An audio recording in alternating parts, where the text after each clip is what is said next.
আমেরিকায় ধরা খেল বিতর্কিত পুলিশ কর্মকর্তা ও সাবেক ডিবি প্রধান হারুনুর রশিদ। ডিএমপির সাবেক অতিরিক্ত কমিশনার হারুনকে আটক করেছে মার্কিন গোয়েন্দা এফবিআই। এবং সর্বশেষ জানাবো পার্বত্য চট্টগ্রাম নিয়ে ভারতের ভয়ঙ্কর ফাঁদ। এতক্ষণ শুনছিলেন সংবাদ শিরোনাম, এখন থাকছে বিস্তারিত। ক্ষমতাচ্যুত প্রধানমন্ত্রী শেখ হাসিনার প্রশ্রয়ে পুলিশ কর্মকর্তা হারুনুর রশিদ পরিণত হয়েছিলেন দানবে। পুলিশের চেইন অব কমান্ড তিনি মানতেন না, বলতেন আমি চেইন অব কমান্ড, কাকে ধরতে হবে, কাকে মারতে হবে কিংবা সভা সমাবেশ বন্ধ করতে হবে শেখ হাসিনার ফোন পেলেই হলো কাজে লেগে পড়তেন। নিজেও সরাসরি ফোন করতেন তৎকালীন প্রধানমন্ত্রীকে, প্রয়োজন হলে সরাসরি চলে যেতেন গণভবনে, প্রধানমন্ত্রীও তাকে ডেকে নিতেন। প্রধানমন্ত্রীর বাইরে বিশেষ সম্পর্ক ছিল সাবেক রাষ্ট্রপতি আব্দুল হামিদ ও পলাতক তৎকালীন স্বরাষ্ট্রমন্ত্রী আসাদুজ্জামান খান কামারের সঙ্গে। ফলে একদিকে যেমন দণ্ডমুণ্ডের কর্তা হয়ে দাঁড়ান, তেমনি দুহাতে কামি অঢেল অর্থবিত্তের মালিক বনে যান। পুলিশ বাহিনী সহ সর্বত্র তিনি ডিবি হারুন এবং পরে ভাতের হোটেলের হারুন নামে পরিচিত ছিলেন।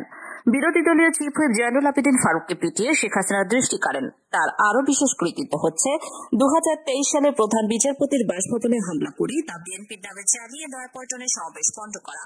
অনুসন্ধান করতে গিয়ে পুলিশ বাহিনীর বিশেষ পর্যায়ের কর্মকর্তাদের কাছ থেকেও ডিবি হারুন সম্পর্কে জানা গেছে নানা তথ্য। সূত্র জানায় পুলিশ বাহিনীতে শেখ হাসিনার খুব আস্থাভাজন এবং দানবীয় রূপের কর্মকর্তা ছিলেন 5 জন। তারা মূলত পুলিশ বাহিনী চালাতেন। এর মধ্যে তৎকালীন আইজি বেনজির আহমেদ এবং হারুন ছিলেন শেখ হাসিনার আস্থাভাজন হিসেবে সবার উপরে। ক্ষমতার দাপট এবং শেখ হাসিনার কত কাছে যাওয়া যায় এই নিয়ে দুজনের মধ্যে বিরোধ ছিল। মাঝে মধ্যে বেনজির আহমেদ ডিবি হারুনকে চেইন অব কমান্ডের কথা বললে তিনি সরিয়ে দিতেন আমি চেইন অব কমান্ড। পুলিশ কর্মকর্তা হারুনুর রশিদ মধ্যবিত্ত পরিবারের সন্তান ছিলেন। হাওড়া এলাকা কিশোরগঞ্জের গ্রাম থেকে ঢাকা পড়তে এসেছিলেন। ঠাঁই হয়েছিল ছাত্রদের হলে, ছিলেন ছাত্রলীগের ক্যাডার। 20তম বিসিএস এ পুলিশে যোগদান তিনি। এরপরে তিনি আরো দিনের চেরাগ পেয়ে পান। 20তম বিসিএস এর কর্মকর্তা হয়েও তিনি সিনিয়রদের টপকিয়ে ডিআইজি পদোন্নতি হাতিয়ে নেন। এরপর আর তার পেছনে ফিরে তাকাতে হয়নি। পুলিশের গুরুত্বপূর্ণ ইউনিট ডিএমপি সহ ভিআইপি এলাকাগুলোতে দায়িত্ব পালন করাকালীন নানা প্রকল্প করে হাতিয়ে দিয়েছেন কোটি কোটি টাকা। বিএনপি জামাত সহ বিরোধী দলীয় নেতাকর্মীদের ধরে এনে নির্যাতন করে আদায় করতেন মোটা অঙ্কের অর্থ। তার অবকর্মে পুলিশ বিভাগের বিতর্কের মধ্যে পড়লেও কেউ তার ভয়ে টু শব্দ করার সাহস পেতেন না। সর্বশেষ ছিলেন ঢাকা মহানগর পুলিশের অতিরিক্ত কমিশনার। প্রথমে ডিবির দায়িত্ব দেওয়া হলেও জুলাই আন্দোলনের শেষ মুহূর্তে তাকে অতিরিক্ত কমিশনার করে ক্রাইম অ্যান্ড অপারেশনস বিভাগে পাঠানো হয়। দেশের গুরুত্বপূর্ণ পুলিশের 2টি ইউনিট নারায়ণগঞ্জ ও গাজীপুর জেলায় এসপি ছিলেন। সংশ্লিষ্ট সূত্র মতে 1000 কোটি টাকা গাজীপুর থেকেই তুলেছেন তিনি। এছাড়া হারুন ছিলেন ডিএমপির 8 ক্রাইম বিভাগের মধ্যে গুরুত্বপূর্ণ ইউনিট তেজগাঁ জোনের উপ পুলিশ কমিশনার। এসব ইউনিটের দায়িত্ব পালন করতে গিয়ে প্রভাব খাটিয়ে অবৈধভাবে সম্পদের মালিক হয়েছেন। আসামি ধরে টাকা দিয়ে ছেড়ে দেয়া, বিরোধী পদের লোকজনকে ধরে এনে টাকা আদায়, জমি দখলে সহযোগিতা করে অর্থ হাতিয়ে নেয়া, কোম্পানি দখলে অবৈধ রিক্রুটিং ব্যবসা করে সম্পদের পাহাড় করেছেন তিনি। আমাদের দেশের অনুসন্ধানে গাজীপুর, আশুলিয়া, কক্সবাজার ও রাজধানীর উত্তরায় বিপুল পরিমাণ সম্পদের খোঁজ পাওয়া গেছে। কিশোরগঞ্জে করেছেন প্রেসিডেন্ট রিসোর্ট, কিন্তু চালাকি করে অন্যজনকে মালিক করেছেন। এলাকার সবাই তার রিসোর্ট বলেই জানে। আশুলিয়ার নন্দন পার্কে তার শেয়ারের তথ্য পাওয়া গেছে। দুর্নীতি দমন কমিশন তার সহায় সম্পদ নিয়ে অনুসন্ধান শুরু করেছে। 3টি মামলা করেছে দুদক। সূত্র যায় হারুন যত অবৈধ সম্পদ করেছেন তার বেশিরভাগ অর্জন করেছেন গাজীপুর জেলার এসপি থাকাকালীন। তিনি ওই জেলার কথিত ডিবির প্রায় 10টি দল গঠন করেছিলেন। প্রতি রাতে ডিবির একাধিক দল নেমে পড়ত। টার্গেটকৃত ব্যক্তির উদ্দেশ্যে গাড়িতে মজুত রাখা হতো ইয়াবা, অস্ত্র এবং বিভিন্ন মাদক দ্রব্য। সুযোগ বুঝে ওইসব জিনিস দিয়ে ফাঁসিয়ে দেওয়া হতো রাজনৈতিক নেতা, নিরাপদ ব্যবসায়ী ও ধনী পরিবারের সন্তানদের। শেখ হাসিনা তার ক্ষমতাকে কুক্ষিগত করতে নিরাপত্তা বাহিনীর উপর ভর করেছিলেন। বিশেষ করে পুলিশ ও র্যাব দিয়ে বিরোধী পথের ওপর অতিরিক্ত শক্তি প্রয়োগ করে দমন পীড়ন চালানো হয়েছিল। যে যত বেশি বিরোধী পথের নেতাকর্মীদের দমন পীড়ন চালিয়েছেন তাকে তত দ্রুত পদোন্নতি ও পদকের ব্যবস্থা করা হয়েছে। এর মধ্যে অন্যতম পুলিশের কর্মকর্তা হারুনুর রশিদ। তিনি ডিবিতে কথিত ভাতের হোটেল খোলেন। এই ভাতের হোটেলে আওয়ামী লীগের নেতৃবৃন্দ, সেলিব্রিটি পার্সন, চলচ্চিত্র নাটকের নায়ক নায়িকা, শিল্পপতি, ব্যবসায়ী থেকে শুরু করে নানা পেশার লোকজনকে তার সঙ্গে বসে খেতে দেখা গেছে। তাদের খাইয়ে কৌশলে এসব ভিডিও ফুটেজ সোশ্যাল মিডিয়ায় ছাড়াতেন তিনি। তার ভাতের হোটেলের খবরে পড়েন খোদ বিএনপির স্থায়ী কমিটির সদস্য গয়েশ্বর চন্দ্র রায়। সেগুলো দিয়ে সমালোচনা হলেও তিনি কোনো পাত্তা না দিয়ে বরং আরো বেশি বেশি করে তিনি ওই ভিডিওগুলো আপলোড করতেন। জুলাই আগস্ট আন্দোলনে সমন্বয়কদের ডিবিতে ধরে এনে জোর করে বিবৃতি দেওয়ার অভিযোগ রয়েছে তার বিরুদ্ধে।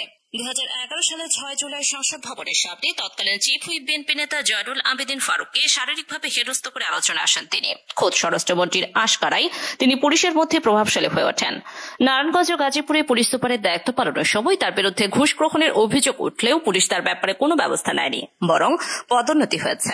বিরোধী মতের লোকজনকে ধরে ক্রসফায়ারের হুমকি দিয়ে টাকা আদায়, চাঁদাবাজি, জিম্মি করা, আটকে রেখে নির্যাতন, জমি দখল, গুম ও মিথ্যা মামলা হয়রানি সহ এমন কোনো অভিযোগ নেই যা তার বিরুদ্ধে ছিল না। ডিবি হারুনের ভয়ঙ্কর চাঁদাবাজ। হারুনের বিরুদ্ধে বিভিন্ন সময় অভিযোগ উঠলেও তার প্রভাবের কারণে কেউ কিছু বলতে পারেনি, বরং অভিযোগ থাকার পরও সবসময় তিনি গুরুত্বপূর্ণ পদে দায়িত্ব পালনের সুযোগ পেয়েছেন। হারুনের বিরুদ্ধে 2019 সালের অক্টোবর মাসে চাঁদাবাজির অভিযোগ করেন পার্টেক্স গ্রুপের চেয়ারম্যান এম এ হাশেমের ছেলে আম্বান গ্রুপের চেয়ারম্যান শওকত আজিজ। চাঁদা দিতে রাজি না হওয়ায় শওকত আজিজ ও তার স্ত্রী সন্তানকে তুলে নিয়ে যায় নারায়ণগঞ্জ পুলিশ। পরে তারা মুচলেকা দিয়ে ছাড়া পান। ওই ঘটনার বিবরণ দিয়ে শওকত আজিজ তখন গণমাধ্যমকে বলেন, চাঁদা দিয়ে হারুনুর রশিদের সঙ্গে তার পুরনো বিরোধ ছিল। সম্প্রতি তিনি নারায়ণগঞ্জের রূপগঞ্জে নতুন একটি প্রকল্পের কাজ শুরু করেছেন, সেখানেও হারুন ঝামেলা পাঠাচ্ছিলেন। সর্বশেষ 2019 সালের 31 অক্টোবর তার স্ত্রী পুত্রকে বাসায় নামিয়ে ঢাকা ক্লাবে আসেন। ক্লাব থেকে বেরিয়ে দেখেন তার গাড়িটি নেই। পরের দিন খোঁজ নিয়ে জানতে পারলেন গাড়ি আছে নারায়ণগঞ্জে। পরদিন রাতে তার অনুপস্থিতিতে হারুন একদল পুলিশ নিয়ে তার গুলশানের বাসায় ঢুকিয়ে ভাঙচুর করেন। তারপর তার স্ত্রী সন্তানকে নারায়ণগঞ্জে নিয়ে যান। এই বিষয়ে নিকটস্থ গুলশান থানাতে কিছু জানায়নি নারায়ণগঞ্জের পুলিশ। পরদিন তার খোয়াজা গাড়িতে ইয়াবা মদ ও গুলি উদ্ধারের ঘটনা সাজিয়ে শওকত আজিজ ও তার গাড়ি চালকের নামে মামলা করেন। গুলশানের বাসা থেকে স্ত্রী সন্তানকে তুলে নিয়ে যাওয়ার একটি ভিডিও শওকত তার ফেসবুকে শেয়ার করেন। তবে শওকত ও তার স্ত্রী পুত্রকে তুলে নিয়ে যাওয়ার পর নিজের কার্যালয়ে সংবাদ সম্মেলন করে মিথ্যা গল্প শুনিয়েছিলেন হারুন। তিনি মিথ্যা দাবি করেছিলেন যে শওকত আজিজের গাড়ি থেকে 28টি গুলি, 1200 ইয়াবা বড়ি, 24 বোতল বিভিন্ন ব্র্যান্ডের বিদেশি মদ এবং 48 ক্যান বিয়ার উদ্ধার করা হয়েছে। ওই সময় গাড়িতে শওকতের স্ত্রী ফারহা আজিজ ও সন্তান আনাম আজিজ ছিলেন। জিজ্ঞাসাবাদের জন্য তাদের আটক করা হয়েছিল। পরে অবৈধ অস্ত্র উদ্ধারে এম এ হাশেম সহযোগিতা করবেন বলে মুস্তেকা দেওয়ায় তার স্ত্রী পুত্রকে ছেড়ে দেওয়া হয়। শওকত আজিজ তখন গণমাধ্যমকে বলেছিলেন, হারুনের চাঁদাবাজি নিয়ে 2016 সালের 5 মে স্বরাষ্ট্রমন্ত্রী সহ গুরুত্বপূর্ণ ব্যক্তিদের কাছে তিনি একটি লিখিত অভিযোগ করেছিলেন। ওই চিঠিতে তিনি উল্লেখ করেন, নির্বাচন কমিশনের আদেশে গাজীপুর থেকে প্রত্যাহারের পর পুলিশ সুপার মোহাম্মদ হারুনুর রশিদ তার কাছ থেকে 5 কোটি টাকা চাঁদা দাবি করেন। তার পক্ষে উপপরিদর্শক আজহারুল ইসলাম ড্যানিপো স্টোর ম্যানেজার ইয়াহা বাবুকে ফোন করে টাকা দাবি করেন। এর আগেও গুলশান ক্লাবের নামটা হলে ও গুলশানে কাবাব ফ্যাক্টরি রেস্তোরাঁ হারুন তাকে ডেকে নিয়ে 5 কোটি টাকা যুক্তরাষ্ট্রের একটি ঠিকানায় পাঠাতে বলেন। টাকা দিতে রাজি না হয় তার ব্যবসায়িক প্রতিষ্ঠান ড্যানিপো স্টোরে 45 জন শ্রমিক কর্মকর্তা কর্মচারীকে গাজীপুর থানায় ধরে নিয়ে মিথ্যা মামলায় জেলে পাঠানো হয়। শুধু শওকত আজিজ নয়, গত 27 অক্টোবর রাতে হারুনের লোকেরা আরও একটি শিল্প প্রতিষ্ঠানের মালিক ও তার প্রধান নির্বাহী কর্মকর্তাকে গুলশান থেকে তুলে নারায়ণগঞ্জে নিয়ে আটকে রাখেন। পরে জার্মান প্রবাসী একজন প্রভাবশালী আওয়ামী লীগ নেতা এবং পুলিশের ঊর্ধ্বতন একাধিক কর্মকর্তার অনুরোধে শিল্পপতিকে ছেড়ে দিলেও প্রতিষ্ঠানের প্রধান নির্বাহী কর্মকর্তাকে মাদক মামলায় গ্রেপ্তার দেখানো হয়। সর্বশেষ তার কর্মস্থল ছিল ঢাকা মহানগর গোয়েন্দা পুলিশ বা ডিবি। তিনি অতিরিক্ত কমিশনারের দায়িত্বে ছিলেন। নারায়ণগঞ্জ জেলার এসপির পর হারুন ডিবিতে পোস্টিং পান। এই ডিবিতে তিনি নিজের একটি বলয় গড়ে তোলেন। বিষয়টি খুব তৎকালীন ডিএমপি কমিশনার জেনেও মুখ খুলতে পারেননি শুধু হারুনের প্রভাবের কারণে। ডিএমপি কমিশনার স্বরাষ্ট্রমন্ত্রীকে জানিয়েছিলেন বিষয়টি। স্বরাষ্ট্রমন্ত্রী কামাল হারুনকে কিছু বলেননি। এতে দিন দিন তিনি আরো বেপরোয়া হয়ে ওঠেন। ডিবিতে তার বিরুদ্ধে কোনো কর্মকর্তার টু শব্দ করতে তাকে বিএনপি জামাতের কর্মকর্তার ট্যাগ লাগিয়ে ডিবি থেকে অন্য কোনো স্থানে পোস্টিং করাতেন।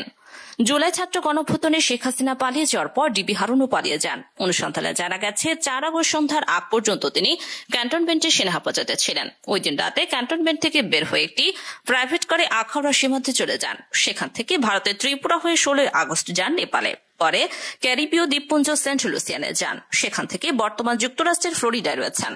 ডিবি হারুনের স্ত্রী, 1 ছেলে এবং 1 মেয়ে আগে থেকে ফ্লোরিডায় ছিলেন। তারা সেখানে গ্রিন কার্ডধারী। বিপুল অঙ্কের টাকার বিনিময়ে তিনি বাংলাদেশ থেকে পালাতে সক্ষম হন বলে জানা গেছে।